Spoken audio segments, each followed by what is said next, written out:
Hey, everybody. Welcome to the Black Man with Purpose podcast. For those of you joining us for the first time, it's a pleasure to have you with us.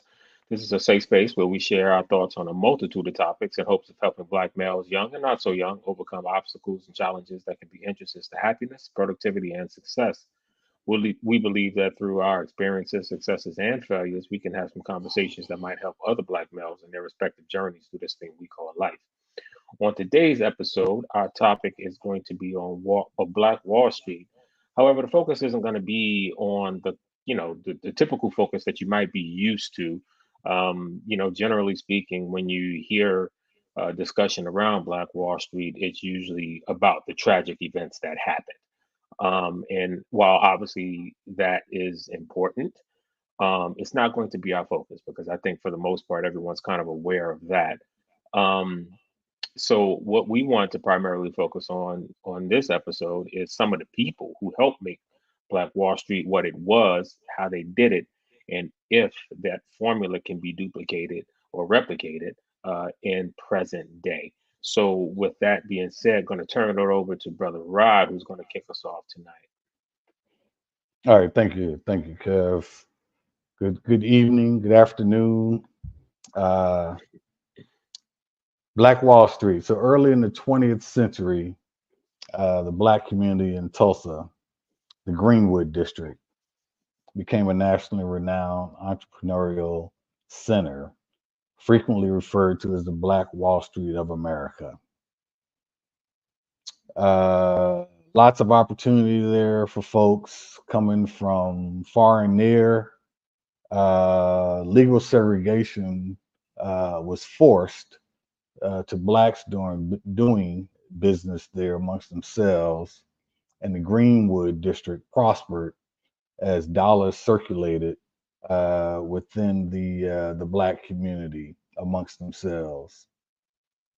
So today we want to just peel back the onion a little bit there and see how it came about, how they were able to prosper, and then again talk about whether or not that's something that we believe can be replicated in today's America.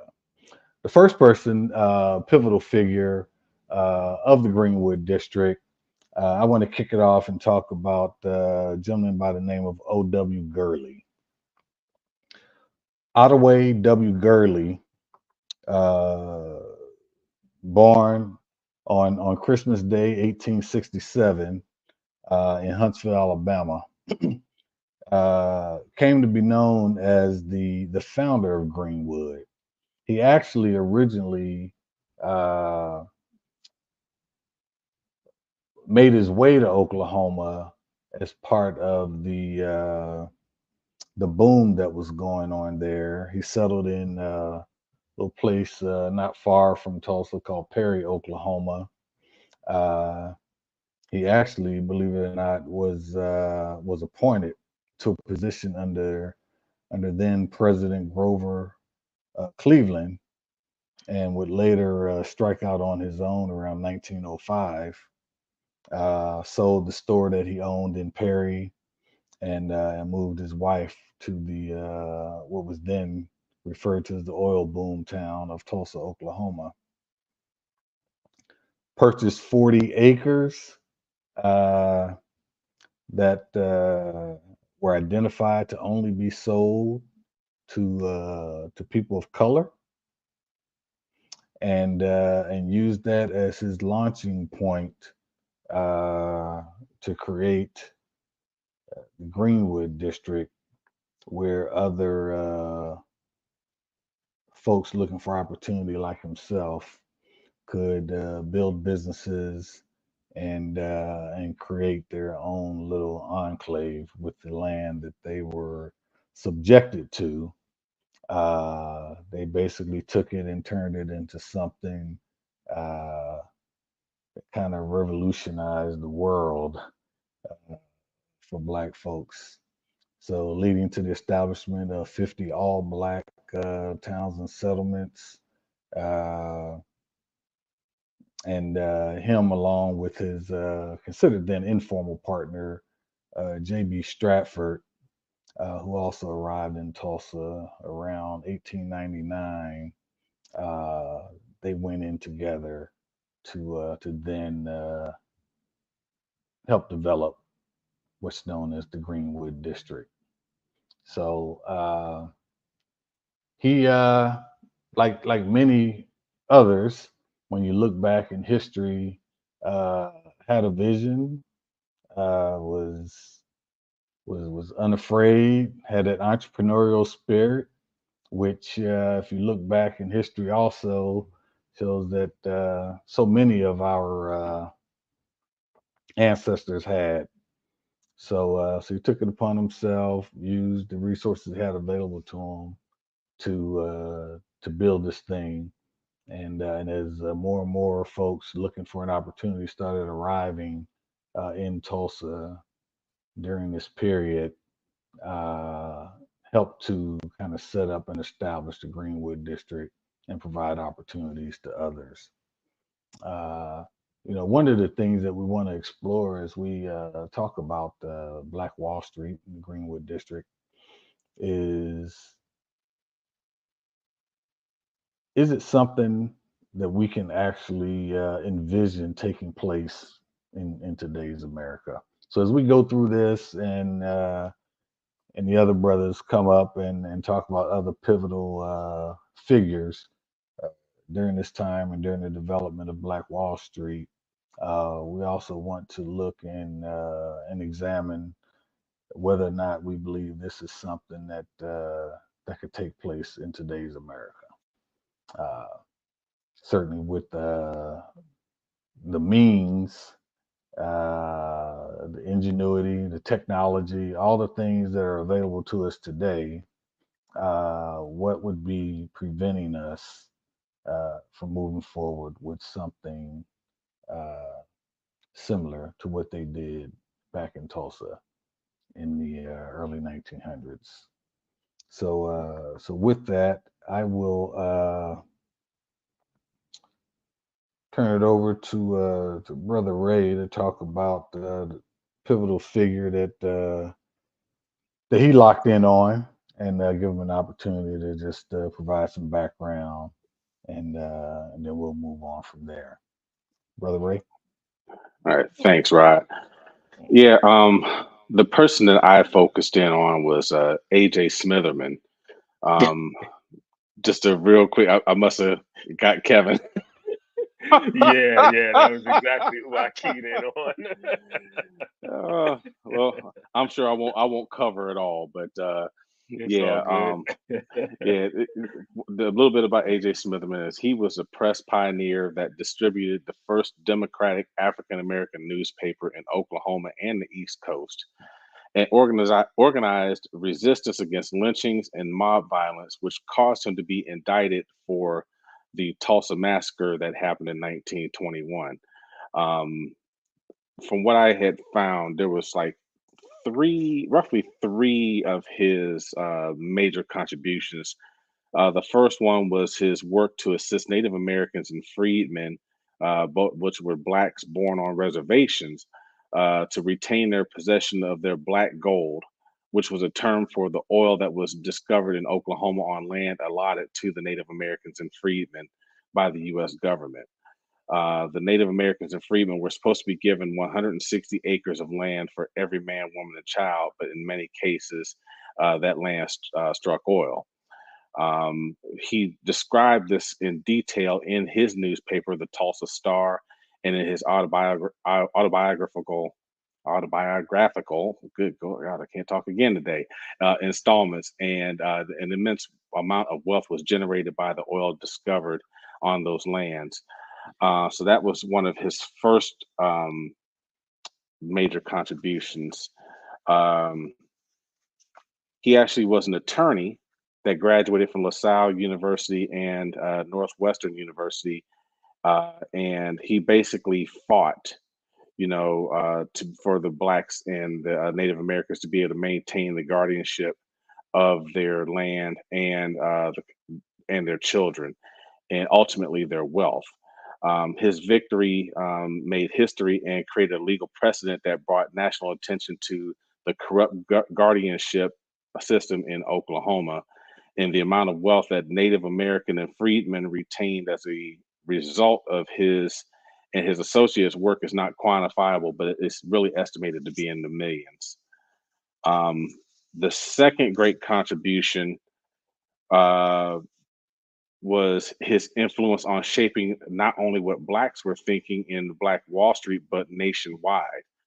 His newspaper was distributed throughout the United States, and as the president of the Western Negro Press Association for 11 consecutive years, he also influenced other editors who were helping to shape their communities as well.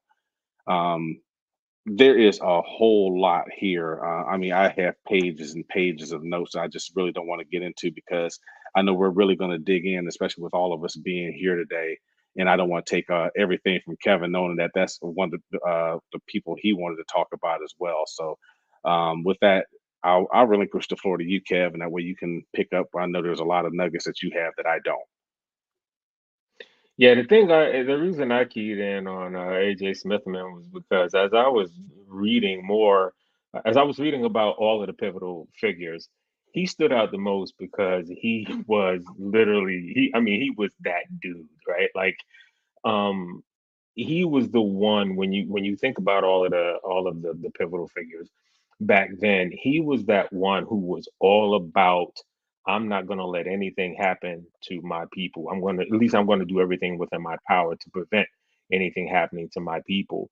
And so he literally would go and intervene at lynchings. Like, that's not even heard of, right? When did you ever hear? When have you ever heard of black people who weren't even involved in a lynching, whose family members weren't involved, running out and trying to intervene to keep a lynching from happening? He was that dude. He was an activist in every sense of the word. He was all about kind of looking out for, obviously, not only his biological family, but his family as in the black community as well. He was all about self help, all about social uplifting for Black people, specifically in Oklahoma. He was born in Alabama, but he kind of moved around a little bit after he got his law degree. And he started a newspaper. Well, he was working for the Muskogee Scimitar in Oklahoma, in Muskogee, Oklahoma, which I'm familiar with from being stationed out there for 6 years. But he ended up leaving there and starting his own newspaper called the Muskogee Star. Um, and after O.W. Gurley, as Rod was talking about, kind of got things up and running real well with Stratford, with J.B. Stratford out there um, in the Greenwood district. He ended up going out there and creating a new newspaper, which I think Ray may have mentioned, but the Daily Tulsa Star had his own printing press, his own plant, all of that happening out there, which obviously was destroyed um, on during those 3 days um, of those tragic events from May 31st through January or through June 1st. But he, it's funny going back to what Rob was talking about O.W. Gurley. I was talking to my wife about some of the stuff I was looking up, and I said, O.W. Gurley might be considered the first snitch of the 20th century because I mean, I'm not sitting here saying that to judge the man. I mean, you got to be able to walk a mile in someone's shoes, and you never know what someone may do to save their family. But he pretty much threw AJ Smitherman and JB Stratford under the bus because they were trying to accuse him of starting the rioting that happened that day. And so he gave up Smitherman and JB Stratford to save his own self. But um, yeah, AJ Smitherman was absolutely that dude. He ended up, after everything went down, and ended on June 1st. He ended up moving. He and his family went to um, Massachusetts. They moved to Massachusetts, and they tried to have him extradited back to Oklahoma, but it didn't work. They couldn't.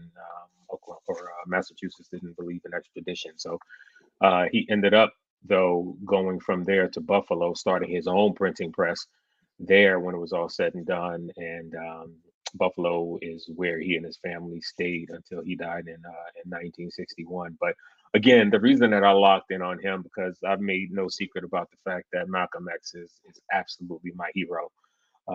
Him, along with Gil Scott Heron, and the two of them are big time activists, revolutionaries, whatever else you want to refer to them. Those are just my two guys. And so he fit that mold. Yeah, he was a lawyer, but he was very much again an activist in every sense of the word. Actually, he started the elections out in Tulsa as well. He created a black voting precinct out there.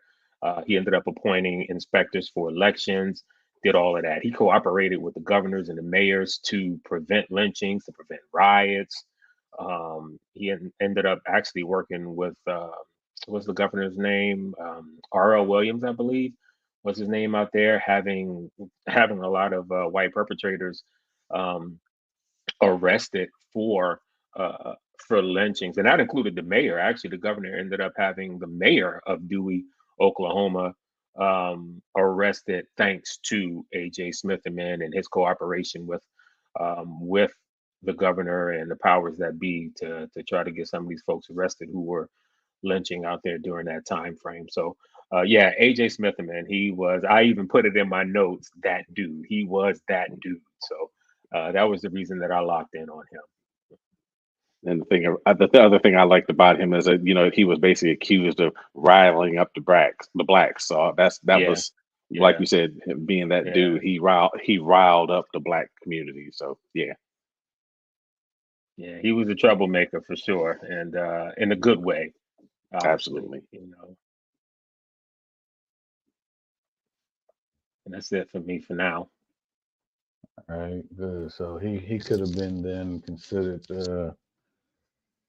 one of the first activists to be okay with getting in good trouble. Then Yes, That's absolutely. I, No you I doubt, was going no to know, use doubt. that term too. Yeah, Yep, yeah, yep, and yeah, and yeah, for sure. recognize, and just recognizing the importance of speaking up on behalf of a people whose voices were typically muted or just not heard for various reasons. And so that's interesting. We'll talk more about that, but appreciate that, guys. Yeah, Uh, sure. uh, John, what's on your mind, man? I thought this was volunteer only, man. You just calling people Oh, out. oh, I didn't want to leave anybody out, so Byron was still sitting there on the table, man. He was still there, ready to be chose. And y'all know I'm here, but Byron was there. Now I chose Simon Berry, and I went between him and BC Franklin because I think BC Franklin's story illustrated a lot of the struggles that they had trying to rebuild the legal hassle, and he won that legal fight because basically what they tried to say is that they were against Tulsa City laws when they tried to rebuild after, and he was able to defeat them in court and also to provide political and legislative cover during the time before they won in court so that people could actually start rebuilding Greenwood. But when you talk about entrepreneurs, Simon Berry is the man. So yeah, my man came from Mississippi, and a lot of them, you saw that trail coming in from Mississippi. They're taking hmm advantage of, there was a lot of ideas, the Trail of Tears. A lot of them followed in through there, and Oklahoma looked like an opportunity for new settlement and things like that. And there's some other really notable stuff that I learned about Oklahoma there too. So, but Barry, they got him with a draft card dated 1917, where he was supposed to be drafted to go fight in World War One.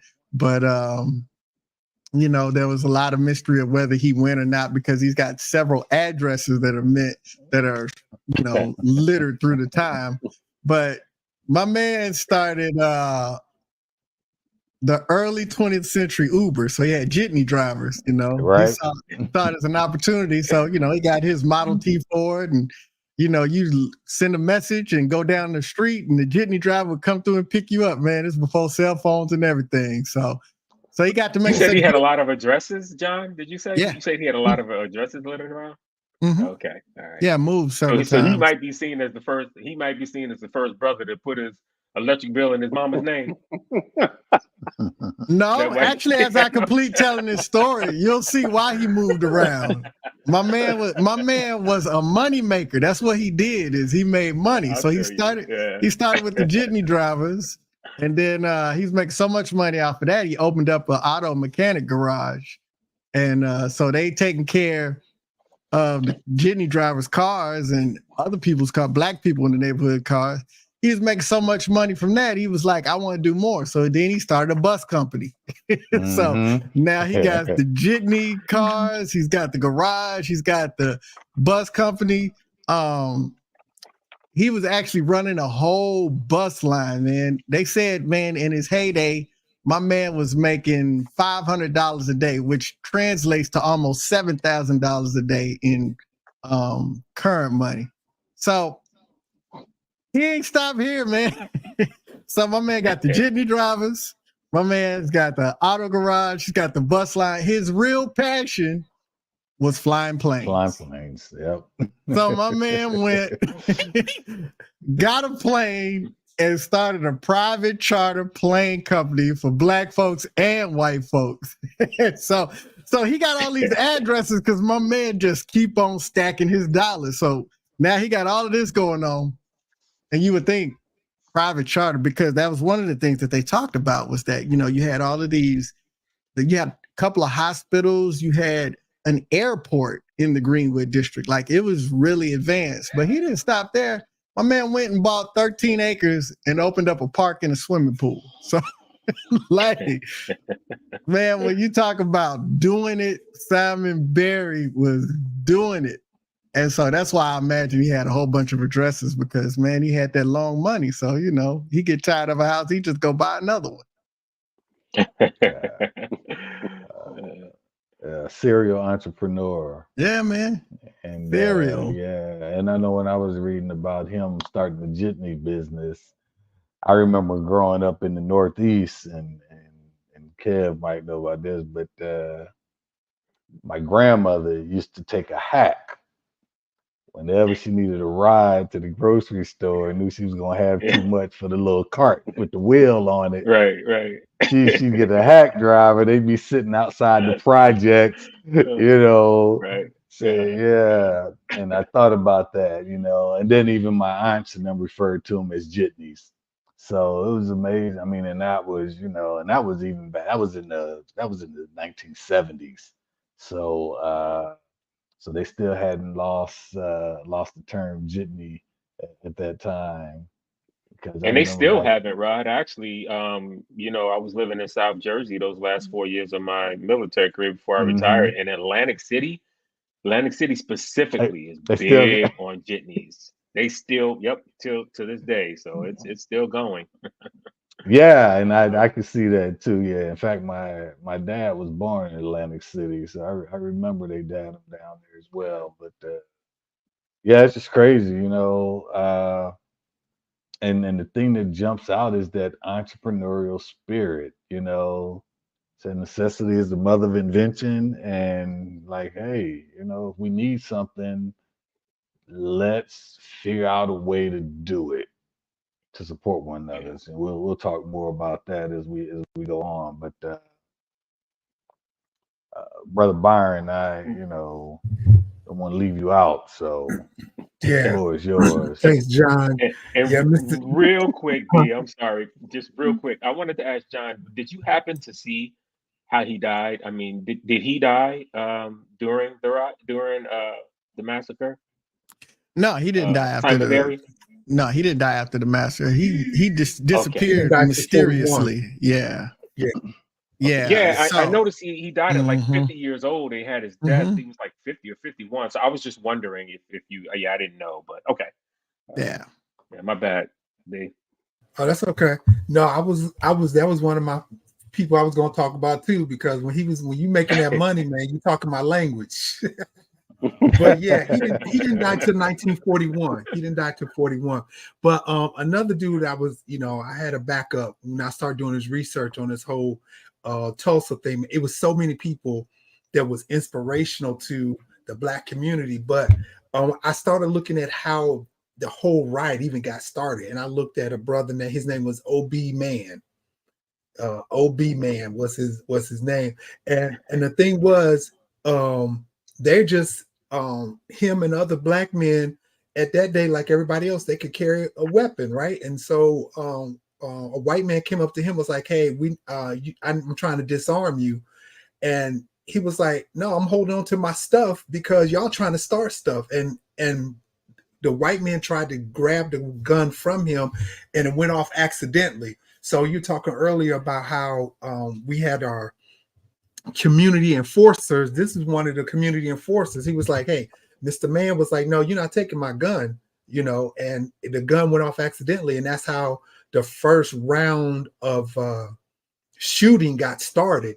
And next thing after they started shooting and then went through to midnight. And after that first round, it was like 12 or 14 people that were dead. But most of them, out of the 12 that were dead, it was like 10 white men. And that's what really got the riot really going, because now it's like, no, we can't have y'all, killing white men. But yeah, when I started looking, I started deeping into why this whole, the riot got started again. It was started by a lie, and somebody wanted to hype the lie, and it just went on from there. Yeah. So I looked at him and a couple other people too. I got you talk about your first snitch, Kevin. I got my first snitch, but we'll talk about him. We'll talk about him a little bit later. I think he was the first snitch, because he actually had a badge. So we're gonna talk about him a little bit later. Ah, okay. Yeah. So there were a few more that were pretty instrumental in the development of the Greenwood district.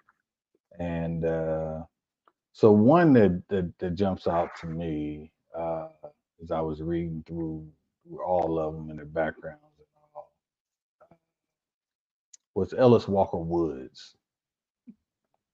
Because not only did the Greenwood district, establish a place where African Americans that wanted opportunity and you know had that entrepreneurial spirit and was looking for opportunities. Uh, but what comes with families? Kids, and we know that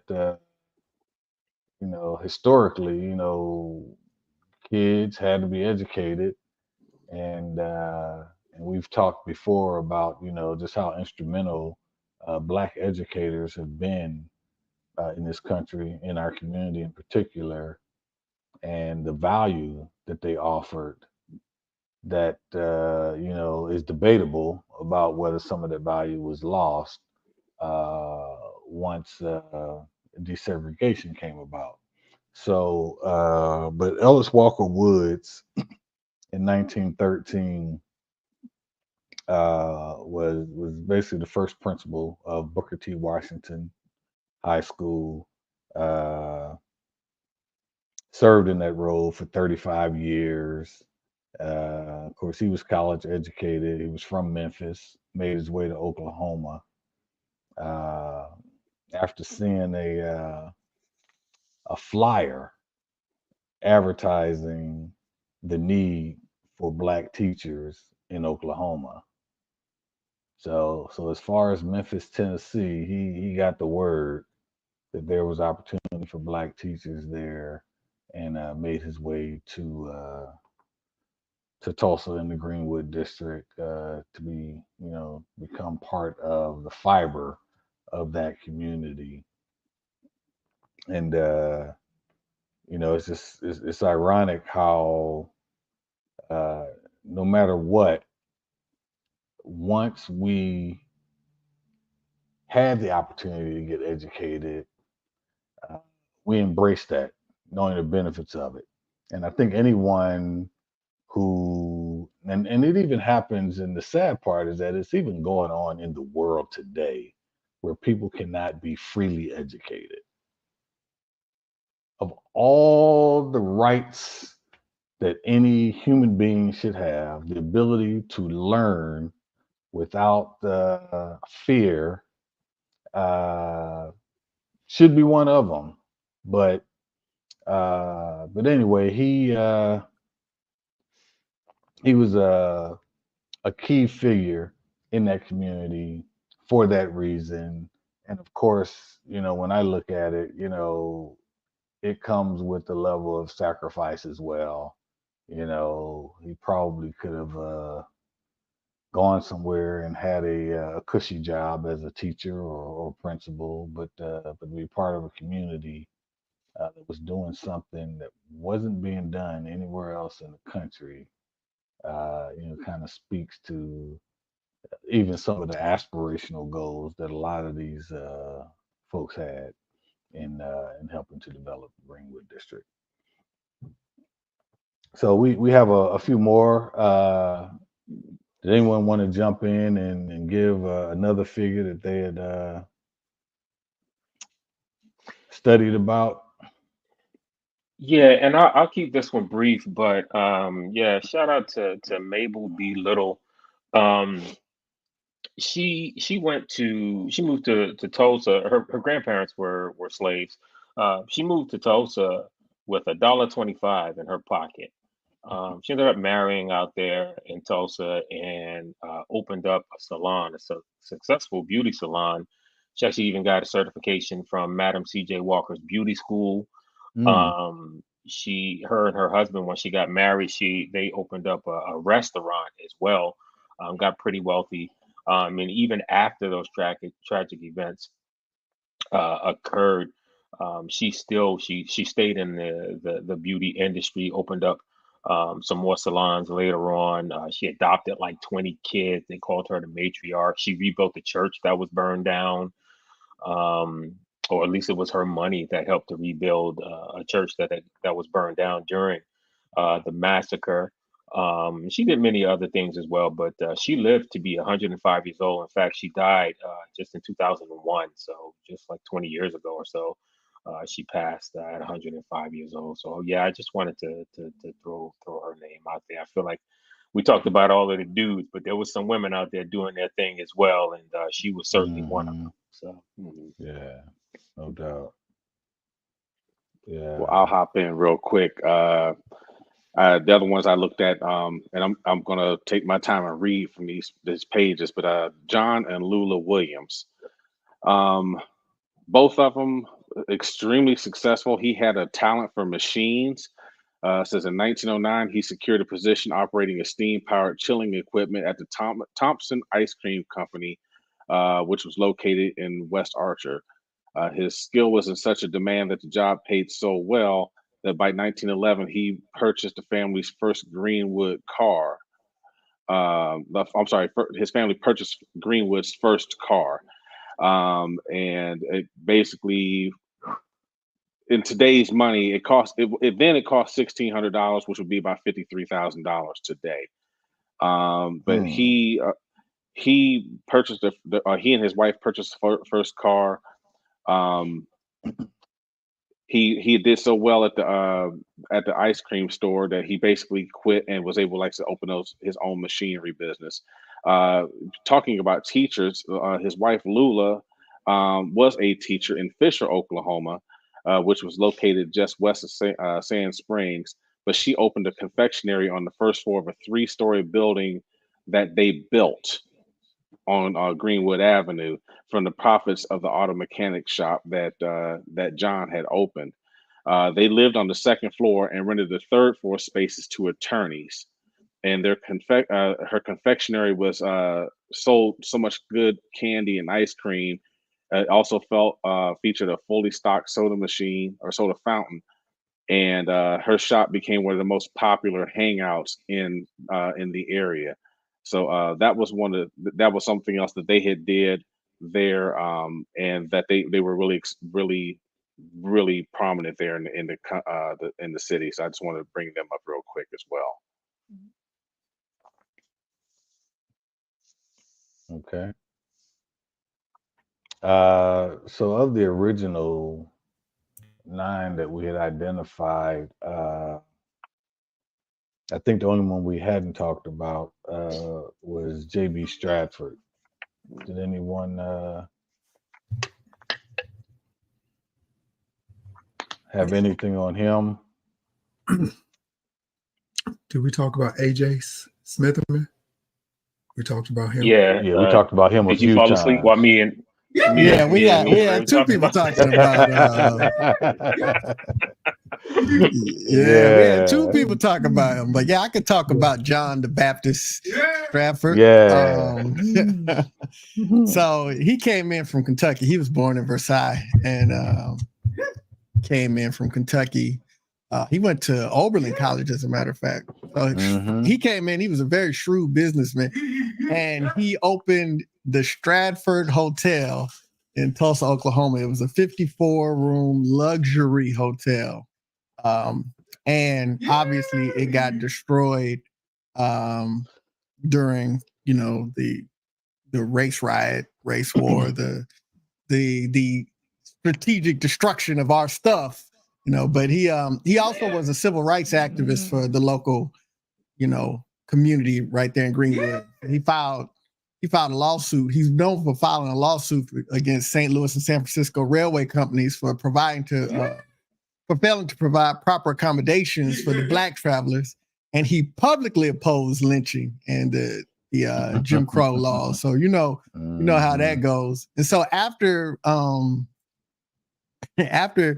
they destroyed the Stratford Hotel, and actually the white mobs came and got him, and he was actually jailed, but he jumped the bail and he escaped to Kansas, and then he eventually settled in Chicago.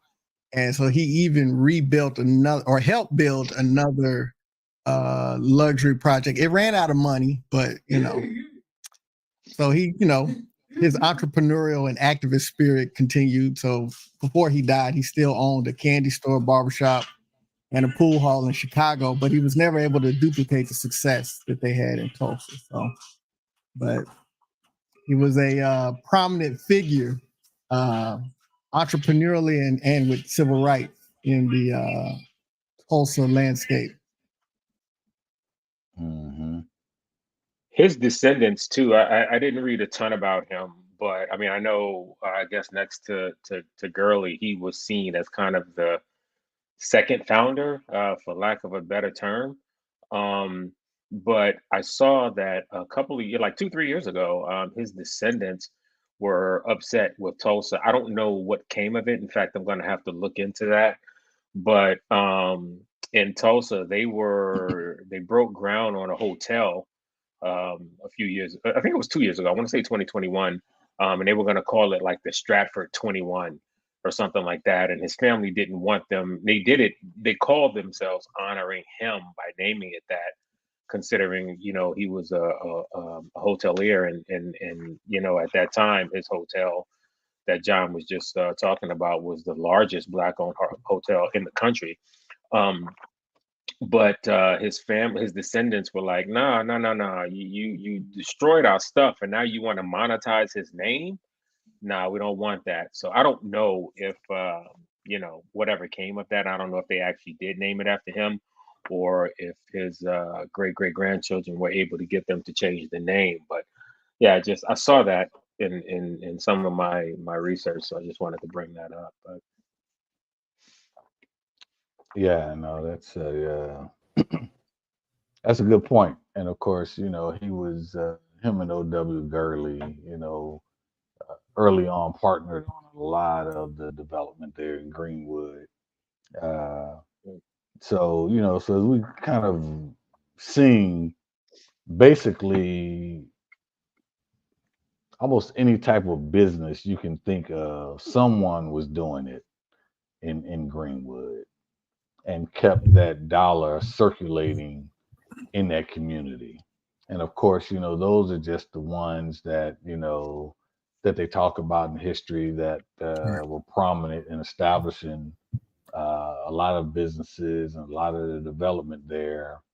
And of course, you have people like, for instance, John and Lula Williams, and the beauty shop. Uh, Someone had to work there, you Yeah. know. Yeah. Same thing with the other establishments, the Stratford Hotel. Someone had to work there, you know, shoe shine boys, waiters, for the restaurants, Yeah. cooks. So there were a lot of other jobs that people consider to be menial tasks, but all part of the ecosystem to keep things moving.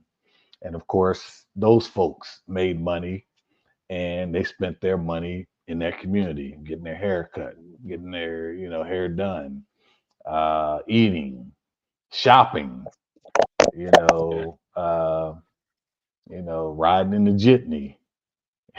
I mean, so taking a bus ride. Uh, and so as you look at it, as we were forced onto that particular lot of land there. And one of the things I found interesting was that after Oklahoma uh, obtained statehood, the first law they passed was a Jim Crow law so that folks would be subjected to certain pieces of land there within that community. And I thought that was pretty ironic. But, uh, we've seen it time and time Yeah. again, and it's also ironic that that land had actually originally belonged to Native Americans, Yep. who were moved off of it. And uh,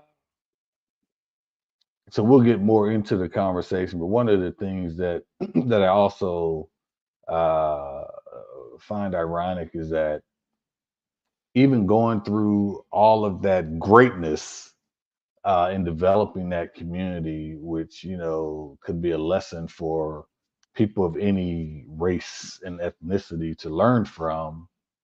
Uh, I know people from Oklahoma that never knew anything about Tulsa and Greenwood district and what they considered Black Wall Street. I was blown away. It's not even taught, or it wasn't taught, I should say, in schools Yeah. in Oklahoma. So it points to, for anyone that ever has a question about why people of certain races and ethnicities talk about the systemic nature of racism in America, you can point to those things as examples of why you're trying to and how they try to keep information away from us, keep information away from those that could actually benefit from learning about the history of this country. Not pick out what you consider good or bad. That's the other thing. You you want to you want to decide on what information and knowledge I obtain instead of just giving me all the facts and then let me sort through it myself, right? So with that, one of the things that I did want to get into is that of all the businesses that you read about and all the things, the amazing things that you saw people do, uh, do you think that that or any portion of it could be replicated in today's environment, given our access to resources and technology and just overall means to do so? And I'll open that up for any of you that want to jump in. Okay, I'll hop in I, first. Go ahead, Kev. You getting ready to go? No, you're good. Go ahead. You're good. Okay. I say yes, and the reason I say yes is because there are examples. It's going to take all of us to come together and support one another for it to really be successful. But as I said, there are examples.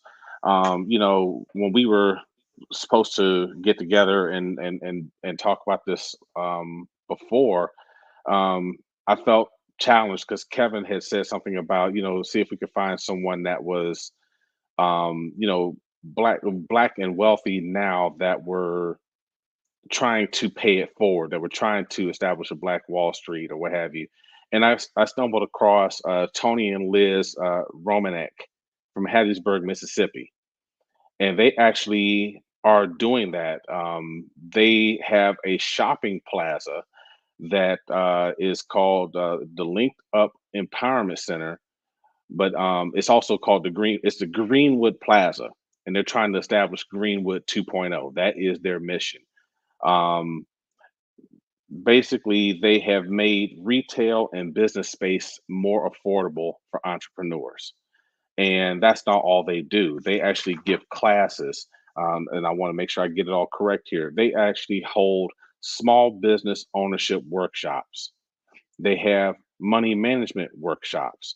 They do affordable home ownership plans and um, building wealth and slash get out of debt plans. They actually do this now, and they are very successful at it. I actually saw that they were actually on Good Morning America, and they were also on a television program on PBS. So I would highly recommend that folks look them up. Tony and Liz Romanek. Their last name is spelled Reimonenq. And like I said, they're Tony and Liz Romanek from Hattiesburg, Mississippi. It can be done. It's going to take for everyone to support everyone, and because that's what their mission is to establish Greenwood 2.0. Yeah. I For think me, oh, go ahead, Kevin. yeah, I'm not going to take long. I mean, I know we'll kind of go back and forth and having some discussion around this, so I'll be brief on this go round. But I know that an idol man, an idealist and a cynic, right? Those two things kind of are opposite ends of the spectrum. But I think I'm a cynical idealist, because idealist, because while I would love to see it happen, and there are instances, Ray just named a couple of people. There are those out there who are trying to do things like that. I just have a hard time believing that it can work and that it can be successful. And Ray even started off by saying we just have to support it. And I think that's one of the biggest issues right there, is that the type of support that's needed is it's kind of unheard of in this day and age. Unfortunately, when you think about Black Wall Street, when you think about any of the others, because Black Wall Street is the one we talk about most, but there are others out there that were doing it as well. Maybe not to the same exact degree as Black Wall Street, but pretty close to it. During that time, they really did it out of survival. Right, it was more survival because they kind of had no choice. Right, there really wasn't much choice in it. Again, it was survival. Whereas today, it's you have a choice. And so when you give people a choice, eh, Rod mentioned, the circulation of the black dollar. And when you think about it, I read that during that time in Black Wall Street, the dollar circulated in the black community. It circulated in Black Wall Street anywhere from 35 to 100 times. You know what that figure is today in the black community? 6 hours. That's one day. One day. That's it. And when you look at that in comparison to some of the other communities in the Jewish community where it's like 20 days, and the Asian community where it's like 30 days, and the white community where it's kind of limitless. You know what I mean? And for us, it's one day, not even a full day, 6 hours to circulate in a community. To me, that's very telling, right? There's a brother out there who I mentioned to y'all last week, Tyrance Billingsley. young guy, like 26. Yeah, I'm pretty sure he's not even 30 years old. I know that. He's in the process of trying to create this hub, a black hub of entrepreneurs, of black tech entrepreneurs, right in Greenwood, actually, right in Tulsa. And he has a great vision. I don't know, again, being a cynical idealist, um, I'm not sure how successful he can actually be with it, but he's trying, and I certainly credit him for that. And I'm all about trying to support something like that as well. And then you have someone like, who I'm sure you all know, Robert F. Smith, right? Who is, um, he's the founder, CEO of Vista Equity Partners, um, wealthiest black man in the United States. I think he might be the wealthiest black person in well, he is. Obviously, he is because he surpassed Oprah Winfrey a few years ago. Anyway, richest black man in in the U.S. Right, and he's doing all of these different things through Vista Equity Partners to try and you know I don't know if I want to say recreate Black Wall Street, but he's at least doing a lot of things to try and help Black people in becoming entrepreneurs and saving and paying off debt and doing all of these things that can help you be successful in life. And so there are certainly examples of people out there who are doing things to either just try to help the Black community or recreate a Black Wall Street. And it's not, even if they've had a modicum of success, they haven't had a great deal of it. And so, yeah, I'm hopeful, but I'm cynical. And I don't feel very confident in the fact that it can happen when I look at the numbers. So, Yeah, I go ahead, think D. it, I think what made Black Wall Street so successful is that they were successful in their part of the world. It's like they stayed in their lane in the sense that one back in 1921, and the 1900s, the reason that Black dollar stayed in the community because they weren't accepted anyplace else. So if they Mhm. wanted to go quote downtown, you know, they weren't going to accept Black folks in the stores in the community anyway. So they took that opportunity and made it work for them in their lane. Um, I'm reminded of it's a church in Los Angeles, West Angeles. Charles Blake is the pastor and founder. Well, he wasn't the founder, but he took over that church with like when we took over the church, it had 200 members. Now he has over 25,000 members. He's got Denzel Washington, Courtney Vance as members of the church. But one of the things they did was across the street was they bought a strip mall that already had stores in it, like um, the sandwich shop, Subway.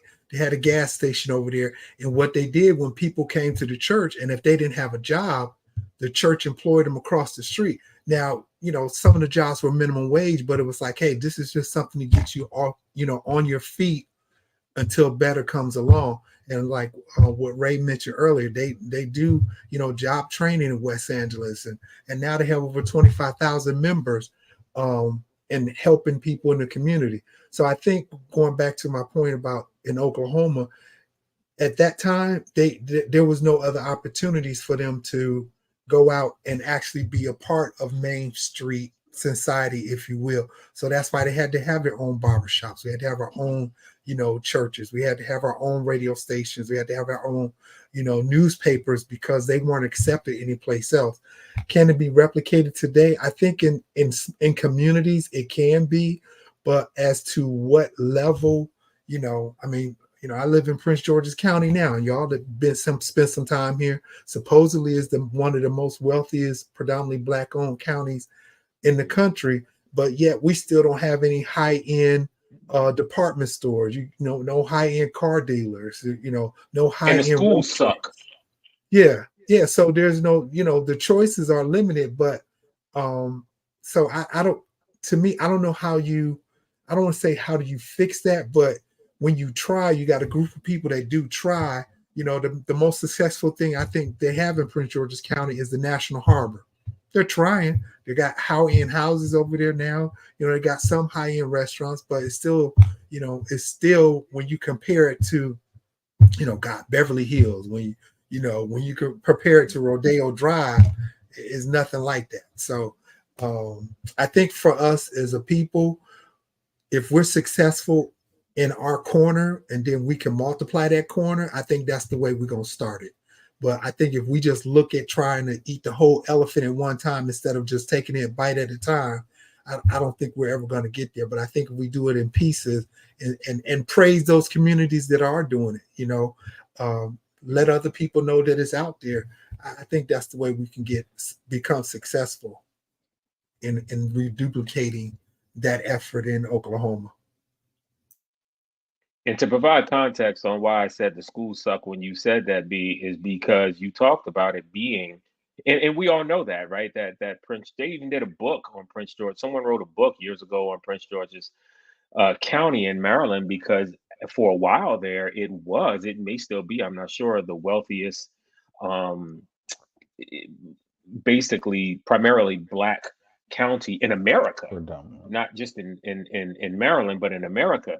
And so the reason I said that is because when you think about historically wealthy communities, counties, whatever in this country, they always have great schools, right? And as Rod alluded to, it all starts with education. We talk about doing all of these things to help the black community and replicate Black Wall Street, but that's kind of hard to do when you have no education. And so here you are in the wealthiest, or at least one of the wealthiest black communities or counties in all of this country, and the Right. school system is horrible. Right. So Right. that was the reason I mentioned it. I wanted to provide Yeah. context just in case Oh anybody yeah. listening was Yeah. wondering. I didn't want it to sound like who got those MWR funds moment where it just came out of nowhere. So I wanted to Yeah. provide And context. and the thing that bothers me with that is if you go to a Prince George's County School Board, everybody want to be addressed by their title. Oh, I'm Doctor this, I'm Doctor that, right? But when you look at the budget, so picture this: you have a group of people who understand the value of education because you have people in the school board meeting who have achieved their education, but yet we pay the teachers one of the lowest paying teachers systems in the country. I had a teacher who was teaching at KIP in DC, and she wanted to make a transition. So she gave me her resume. I'm trying to work with her. I said, okay, let's go to see what you. So here's a teacher, a young lady with a master's degree that has 5 years as a special education teacher.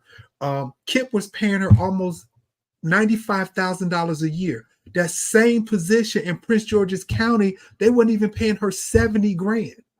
And you're talking about somebody who has a master's degree with a specialized in special education. You know how much a special education specialist can render in other parts of the country? But here in Prince George's County, Maryland has 6 casinos. You got casinos that are generating over $1 billion a year in revenue. And we talk about education, and Rod mentioned it earlier. It's like that's going to be the key to us changing who we are as a people. Everybody's not going to have to go to college, but if you, at least in the textbooks, you teach people where they came from and some of the sacrifices that their forefathers had to make for them to be in the classroom. To me, I think Prince George's County just got that wrong. You cannot pay, you can't subpar pay your teacher because the teachers are bailing the county left and right, and that's why the school systems are so bad. You can't find when you've got teachers that can go to Montgomery County and make $20,000 doing the same job. So anyway, I digress. I feel you. No, but so great points, and that actually kind of gets to the root of it all, right? Because one of the things also, and I was going to ask if anyone happened to read about it, but how did the people in Greenwood District police themselves? Can Right? we let John can we just digress real quick and give John an opportunity to jump in on that last conversation? He Oh didn't get a yeah, for chance to, sure. to to get us go. So Nah, man, let's keep it moving, man. We over an hour in, so press. okay, all right, all right. So my bad I there, did not. brother That's not John. something that I looked into. So Well, they Okay. did have one black police officer, yeah, and that's what I was talking about, the snitch. His name was Henry Pack, and he was the patrolman that went out looking for what's when the whole riot got started. What's his name? Mr. Rollins, that supposedly had made a derogatory comment yeah, to the white woman and got everything started. Well, Mr. Pack I don't know if he was the only black police officer in Tulsa at that time, but he and the sheriff went out and found Mr. Rollins and brought him in. So I don't, again, he was the only police officer, but as far as policing themselves, you just had people. And I think the other thing too, everybody that we talked about, most of them came from other places where they were oppressed as a people. So Oklahoma was like a place of a refreshing place to start over again. And I think a lot of people just took pride in just being good citizens. I think that's how a lot of people just police themselves. You know, they took pride in being away from the oppression and making a positive impact. However great or small it was to them, it was a positive impact over where they came from.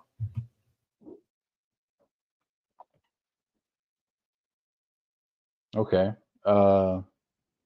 So great point, and thanks, John, for reminding us regarding the time.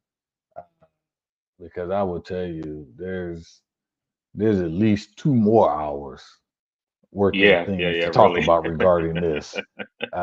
yeah, But I do think that uh, that brings up a very good point, and it also again gets to the what I consider to be the root of the challenge uh, regarding replicating Black Wall Street in any community in the country. So one of the things is that uh, we have more reach and more access to more things now than they did back then, right?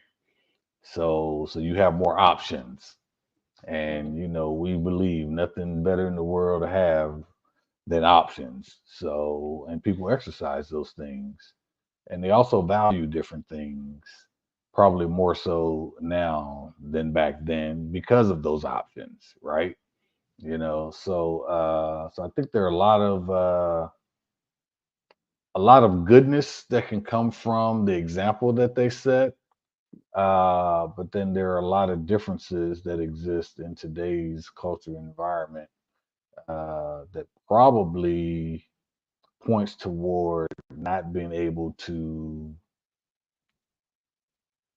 replicate everything that they did then. You can do it as far as establishing businesses and all, but they're not going to function like they did back then because people have options, And if you've ever dealt with any of your folks in the community, you know that sometimes you don't get all that you desire to have, and so that's another thing. The quality of what you get now as well. So having said that, uh, yes, obviously, beauty shops, barbershops, all those things can be stood up as businesses.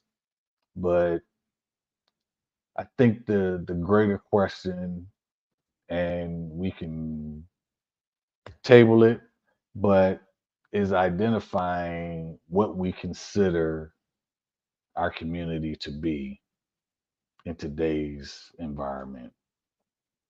And I am open to hear anyone's feedback on that because I think it takes on a different look and feel today than it would have in the early 1900s.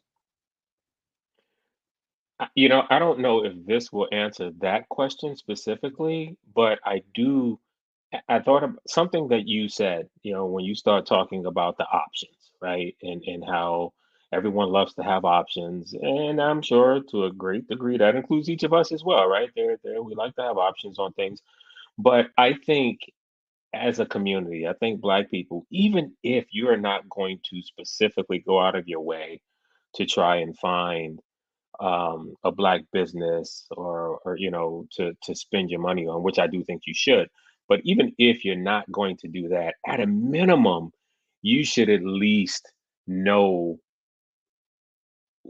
with regard to the options, at least know what those options are doing, right? Because and the reason I say that is because there are these organizations out here, these companies out here that we will spend our money with, and they are, using that money to funnel to Trump for his campaign, or they're doing all of these negative things, these things that are harming the Black community. So at least at a minimum, be aware of where you are spending your money.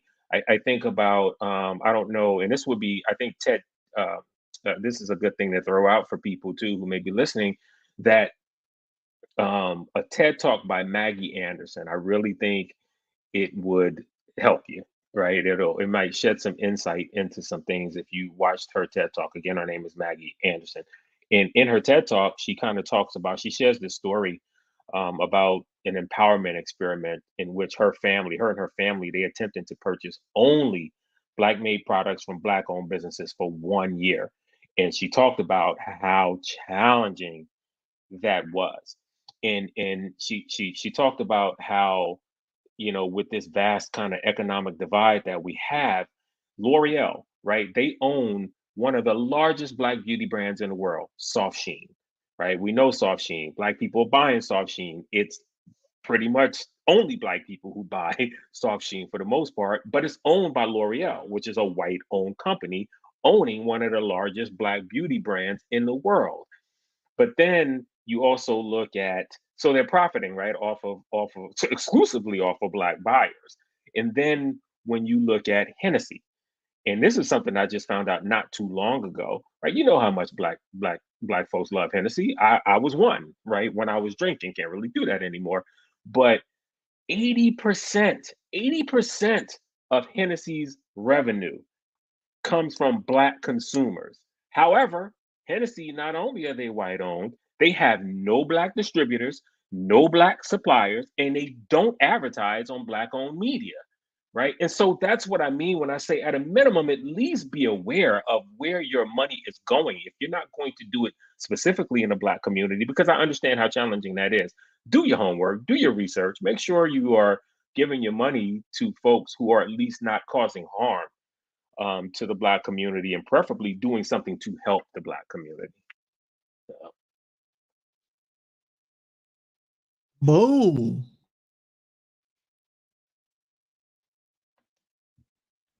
Yeah, so that's a great point, and I'm sure once you start, and that goes back to the importance of gaining knowledge, being educated about things, uh, and not just following, what's popular, Right. social media, where everyone's running to, uh, and then again, that comes back to how we're developing the young minds within our community in this country. Uh, why people have been able to influence uh, what we're taught in schools and how that keeps us from getting access to certain things. I mean, when you actually start really peeling back the onion, you will see that there are layers to this. And all we're saying is, determine what's important for you and your family, and then put in the time, effort, energy into becoming as knowledgeable and educated on that thing as you possibly can, so you can make better informed decisions and choices. That's the bottom line, you know. Uh, so with that, I think I know we're hour and 10 in. This topic has so many different tentacles it can reach out to. Yeah. We certainly appreciate the engagement. And I believe we'll have opportunity to come back and talk about it more because I think, some of the things that Mike brought up, and and I think a lot of us at some point, lived in PG County, and there were some very, very noticeable things that just jumped off the page to me, and especially when I moved away and went back. And I think that we, as a community, need to have real conversations about things without it being, well, if I live in PG County and you're having a conversation uh, about things that would help that community, you're basically judging me as being part of the problem and not necessarily the solution, and that's just not the case. Sometimes when you're in the midst of it, you might be just doing all you can to stay afloat, if you will, because we know that with the the high salaries and the wealth that comes to the people in that community, comes a lot of responsibility and obligation. One, to maintain a lifestyle that they've created for themselves. Bless everyone that has the ability to do that. But, to whom much is given, much is expected and required. And we know that. So, and so with that, I say, as you're working, your 12-hour day jobs or however many hours you're spending, and your kid is home alone for however many hours by themselves after school, maybe getting their homework done, maybe not, maybe hanging out with people that does not necessarily mean them well, maybe not, in and out of homes where you don't know what's going on in those homes. I think it's those types of things that at an early age start to impact our ability to get our hands around some of the things that ail some of our communities. That's the only point there. But with that, I will turn it back over. Kev, I don't know if you had any parting words, or if anyone else had anything they'd like to impart before we close this session. But I will open the floor. No parting words for me. I think I probably dominated conversation like I seem to do sometimes, and I don't mean to, but I get on a roll sometimes and I just go. So yeah, no, no parting words for me. I guess I've been imparting words the whole time. So I don't know if anybody else has any parting words they like to share. Mm. Appreciated this conversation. I appreciated this topic. I would like to remind folks that Black owned products and businesses are not inferior, and that we need to support each other, because that's the only way that anything is going to turn around in our community, is by supporting each other. But again, brothers, I really appreciate this conversation and this topic. Thank you. So, all right. Well, All right. with that, we want to thank. Oh, I'm sorry. Did I cut someone off? Nope. Oh, okay. All right. Well, with that, we want to thank each of you for taking the time to join us as we wrap up this week's episode. Since this is our last episode of the year, we're going to break from our tradition of leaving you with a quote. Instead, we want to wish each of you and your families a safe, happy, and a prosperous holiday season. We hope that you're able to take some time to relax and focus intentionally on your mental health, whatever that means for you, whether that be reading, watching a movie, baking, going for a walk, or simply doing nothing. Just try to be intentional about taking some time for your mental health during this time. So, once again, happy holidays, and until next year, peace.